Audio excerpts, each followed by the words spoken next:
Podcasting from Woodstock, Georgia, welcome to Soul Solutions, a show where we overcome our fears and our limiting beliefs. I'm your host, author, and certified life coach, Terry Kozlowski. Hello, warriors. Are you being held back by your egoic mind? Do you know how to shift from a pessimistic perspective to an optimistic one? I have an exercise that will enable you to hear your soulful voice and alter your perspectives to transform your thinking. The link is in the show notes. Don't continue to let the egoic voice negatively affect your life. Now let's begin this week's episode. Episode 174, Understanding How to Live in Equanimity and Find Happiness. Many identify with the sensation of worry or dissatisfaction during uncertain times. Your life is planned out, and then suddenly it isn't. But you don't have to feel this way. The capacity for observation, the ability to notice what's going on around you without being emotionally invested in what you see, is the source of equanimity. And you can choose this over fear. Equanimity is the quality of having a cool head under pressure, especially when things are tough. Equanimity allows you to take a moment to halt, notice, and reflect in order to monitor your snap decisions and responses to circumstances. It's no secret that the last few years have evoked a variety of feelings, including uncertainty, angst, and fear. Going forward, consider this. How can you maintain your resilience when things in your life start to feel too much?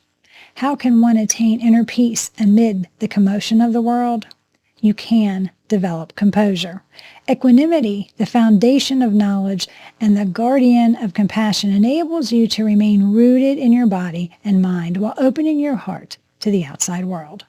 Rather than responding to what you observe with animosity or fear, you can view the wider picture with tolerance and understanding. What equanimity isn't. Indifference is a close opponent of equanimity. Even while it could be easy to walk away from the challenging circumstance and convince yourself that nothing matters because life moves on, you won't feel the same groundedness and engagement that comes with maintaining your composure or balance through equanimity. Fear is the root of indifference. Running away from uncertain circumstances and energy can only cause you to give up on yourself or someone you care about. You stifle your personal development when you let fear stand in the way of moving forward. To avoid feeling bad, you steer clear of new encounters. Avoiding situations that force you to step outside of your comfort zone because you're afraid affects your emotional development. You're passing up the chance to develop powerful emotional abilities like self-awareness, resilience, self-soothing, and emotional intelligence. Psychologist Carl Jung said that the greatest personal growth comes from doing what you are most afraid of.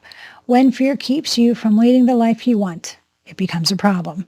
However, you can face your concern head-on and show courage. Equanimity is a balanced engagement with all facets of life, not a retreat, insensitivity, or apathy. Faced with chaos, it's standing firm. When you are calm, you don't run away from the things in life you don't enjoy or hold on to the things you do. The calm mind accepts reality as it is, refraining from judgment and taking action. The Buddhist middle ground. One of the most profound feelings in Buddhist practice, equanimity, serves as both the foundation for enlightenment and liberation and guardian of compassion and love. While mature equanimity results in a radiance and warmth of being, some people mistake it for dry neutrality or cool aloofness. A tranquil mind is abundant, exalted, immeasurable, without hostility and without ill will, according to the Buddha. The Buddha's remedy is the middle way. It's the route that stays away from extremes of indulgence and aversion, a place beyond duality, a balance of opposites. It's receptive to the entirety of experience and accepts paradoxes and contradictions. The benefit of distancing oneself from unpleasant thoughts and sensations is apparent. It was difficult to apply the technique to the pleasurable. I was resistant, particularly because I had a history of depression and because meditation was reintroducing me to feelings of happiness that I didn't experience in a while. I wanted to enjoy every enjoyable event possible, right? The problem is that completeness requires the wholeness of serenity. Attachment brought duality and the notion that there must be an opposite to the pleasant. Equanimity does not diminish joy in life. It's the other way around, because attachment to the pleasant stems from a place of fear, the fear of loss. It lessens happiness. When happiness coexists with a hint of worry, your heart isn't completely open. Developing mindful qualities. Cultivating the mental traits that facilitate equanimity is one way to achieve it. Live honestly. You feel confidence in your words and deeds when you live a life of virtue or integrity. This leads to calmness and innocence. Believe in something greater. Any type of universal faith can bring about serenity, but wisdom-based faith has greater power. For example, you are more likely to face difficulties in your spiritual practice with composure if you have faith in your capacity to practice it. You can develop mental strength, balance, and stability in the same way that you can develop physical strength, balance, and stability in the gym. This is accomplished by engaging in activities that foster serenity, focus, and mindfulness. You are less likely to be tossed around by the winds of this world when your mind is at ease. In Buddhism, cultivating and improving your well-being is suitable and beneficial. It is far too simple to ignore the bounty of well-being that surrounds us every day. Even just pausing to savor a cup of tea or watch the sunset can help cultivate mindfulness. A profound understanding of reality as it exists is called insight. The deepest insight reveals things change so swiftly that there is nothing to hold on to. Eventually, the mind gives up trying to hold on to things. To let go is to become balanced. Being wise can help us distinguish between individuals and their behaviors. You can maintain equilibrium in your relationship with a person, even if you disagree with their conduct. Alternatively, you could realize that impersonal circumstances drive your own thoughts and desires. You will be more at peace when they arise if you wisely don't take them personally.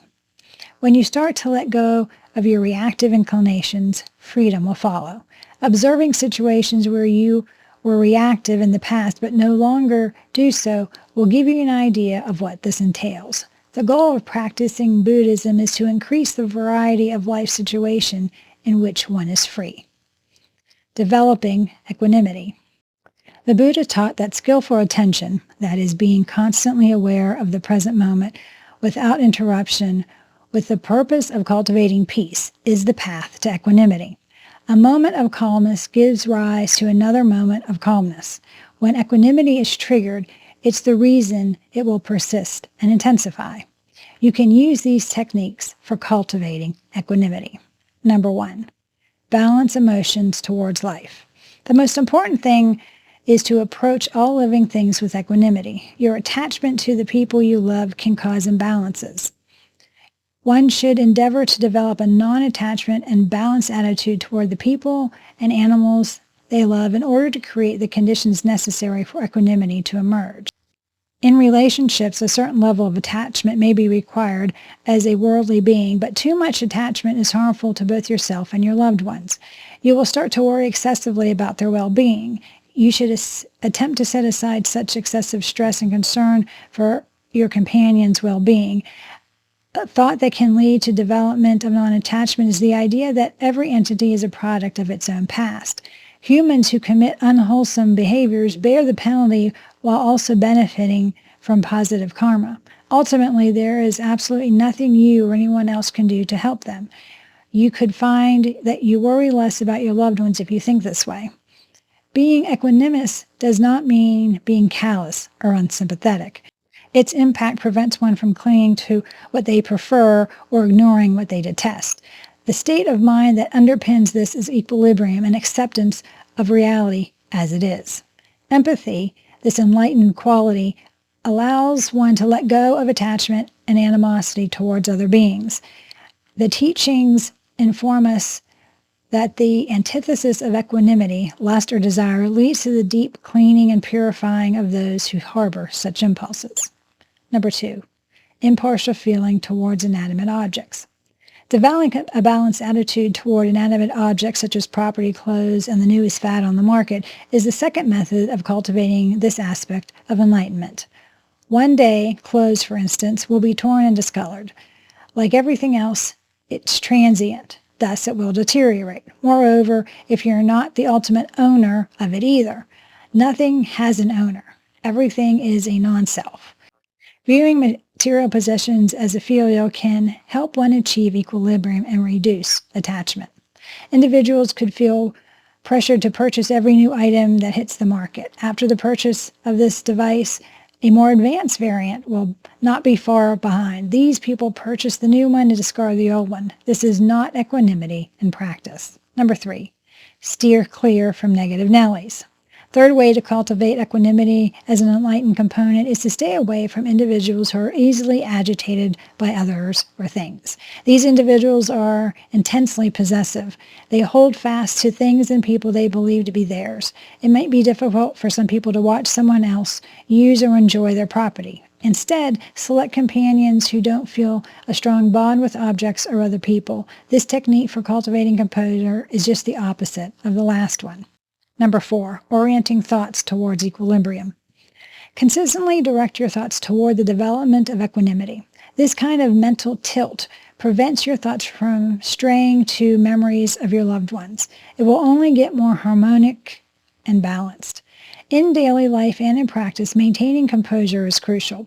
When faced with unpleasant or undesired objects, you will either become extremely agitated or carried away by attractive or pleasurable objects. Almost everyone experiences irrational oscillation of opposites. They can easily carry you away into extremes of either craving or aversion when you cannot maintain your equilibrium and remain unwavering. The scriptures claim that the mind becomes irritated when it indulges in sensuous objects. As you can see, this is the way the world usually works. Many people confuse mental excitation for true happiness in their pursuit of happiness. It does not allow them to feel the deeper joy that comes with serenity and peace. Moving forward, living in equanimity. The universe's impermanence is one of the deepest truths taught by Buddha. The teachings of the Buddha hold nothing lasts forever and that everything changes all the time. This is part of the reason that developing equanimity is essential if one is to accept and admit the impermanence of everything and have a happy, purposeful life. Remaining composed is essential in leading a happier life in a sea of turbulent waters. Accept the transient life while developing emotional resilience via equanimity. After all that, you won't look back.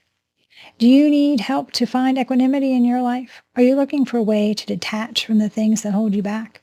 Do you need someone to help you be accountable during this process? If so, please reach out to me at terrykozlowski.com, where we can create a plan for you to create inner peace through the alchemy of life.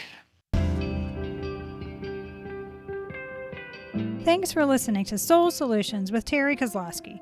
If you'd like the show and want to learn more, check out terrykozlowski.com, where you can find the links to everything we talked about in this episode. Please subscribe to the show so you'll never miss an episode as we overcome our fears and our limiting beliefs.